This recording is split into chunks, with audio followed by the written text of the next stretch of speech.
శ్రీ రామకృష్ణ ప్రభ ఛానల్ను చూడండి, మాసపత్రికను చదవండి.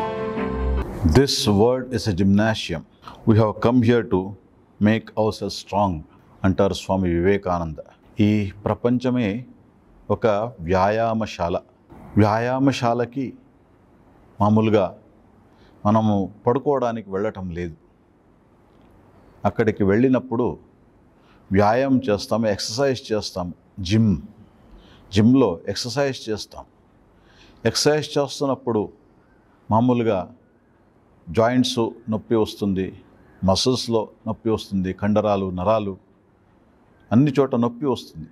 అయినప్పటికీ వ్యాయామం చేస్తాం. ఎందుకంటే దాని ద్వారా మన శరీరం బలోపేతం అవుతుంది. వ్యాయామం నొప్పి వచ్చినా చివరికి ఫలితం ఏమిటి?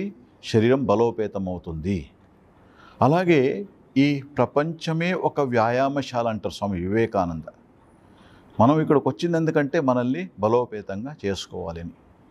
అయితే ఈ రోజుల్లో మనం మామూలుగా ఈ ప్రపంచాన్ని ఒక 5 స్టార్ హోటల్ లాగా అనుకుంటాం. అన్ని సదుపాయాలు కలిగి ఉండాలి, కష్టం లేకుండా అన్ని సాధించాలి, ప్రతి చోట కూడా మనకి అన్నీ అనుకూలంగా ఉండాలి అనుకుంటాం. అయితే అది అసాధ్యం.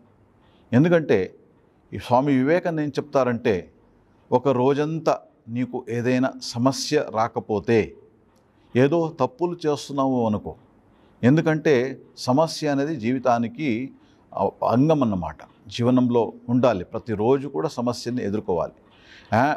ఈ సమస్యని ఎదుర్కొన్నప్పుడే మనము బలోపేతంగా ఎదుగుతాము, లేకపోతే మనం బలహీనమైపోతామన్నమాట. సమస్య నుంచి ఎవరైతే పారిపోతారో వాళ్ళు బలహీనమైపోతారు. అందుకే స్వామి వివేకానంద చెప్తారంటే ఈ ప్రపంచమే ఒక వ్యాయామశాల. అదొకటే కాదు, ఇక్కడ మనము వచ్చిన ప్రతి ఒక్క సందర్భాన్ని, మనకి వచ్చిన ఎంత కష్టమైనా సరే దాన్ని ఎదుర్కోవాలి. ఎన్ని సమస్యలు వచ్చినా సరే దాన్ని ఎదుర్కోవాలి. తద్వారా ఏమవుతుందంటే మనం బలోపేతంగా ఎదుగుతాము. శాస్త్రంలో సంస్కృతంలో ఒక సుభాషితం ఉంది. అదేం చెప్తుందంటే, ప్రారభ్యతే నఖలు విఘ్న భయేన నీచై ప్రారభ్య విఘ్న విహితా విరమంతి మధ్యాః విఘ్నై పునఃపునః ప్రతిహన్యమానా ప్రారభ్య చోత్తమ గుణా న ప్రవిచాలయంతి. అంటే విఘ్న భయంతో నీచ వ్యక్తి ఏమీ కూడా చేయటం లేదు. ఏదైనా చేయాలంటే విఘ్న భయం, అందుకే ఏమీ చేయకుండా ఉంటాడు, కనుక నీచుడై ఉంటాడు. తరువాత చాలామంది ఏమో సాధించాలని ప్రయత్నం చేస్తారు. చేసినప్పుడు కష్టాలు ఎదుర్కొంటే దాన్ని వదిలిపెట్టేస్తారు వాళ్ళు. అందుకే వాళ్ళు మధ్యమ వ్యక్తులు అన్నమాట. ఏదో అది ఇది సాధిస్తారు వాళ్ళు, కష్టం వచ్చిన తర్వాత వదిలిపెట్టేస్తారు. ఉత్తమ వ్యక్తి ఎవరంటే, ఏ ప్రయత్నం చేస్తున్నప్పుడు ఎన్ని కష్టాలు వచ్చినా విఘ్నై పునఃపునః ప్రతిహన్యమానా, అలాంటి వాళ్ళు వదలకుండా వాళ్ళు ప్రయత్నం చేస్తారు కనుక అలాంటి వాళ్ళు మహాత్ములు అవుతారు. ఎందుకంటే అప్పుడే వాళ్ళ లోపల ఉన్న ఆ శక్తి అనేది వ్యక్తీకృతం అవుతుంది. ఎంత కష్టపడతామో, సమస్యలు ఎదుర్కొంటామో అంత మన లోపల ఉన్న శక్తి అనేది వ్యక్తీకృతం అవుతుంది. అందుకే అది వ్యక్తీకృతం అవ్వాలంటే పరిస్థితిని ఎదుర్కోవాలి.